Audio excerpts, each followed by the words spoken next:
Hi, I'm Maggie Love, the founder of SheFi, and in this demo, I'll go over how to complete your first trade on the Base app. Trading on the Base app feels different because it is different. You don't need to ask for permission, you don't need to wait for approval. You just pick your asset and you trade. Here's how it works. First, I'm going to open the Base app. On the home screen, I see I can deposit, trade, send, and request. At the bottom of the screen, there's going to be two arrows in the center. I'm going to click on that to get to the Trade tab. You'll see a list of tokens. You can scroll down to see some of the top tokens across networks. You can also search for tokens by category: apps, memes, social, and new. If you click on the button with the three horizontal lines, you can filter even more: time, trending, market cap, or even what network you want to search on. To reset those filters, you'll just click reset.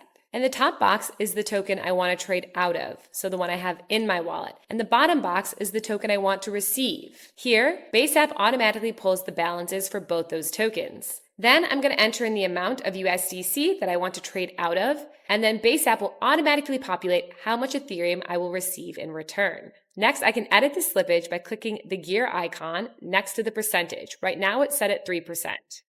Here I can select how much slippage I'm willing to tolerate. I don't want to accept 3%. I'd rather keep it tighter, so I'm going to select 1%.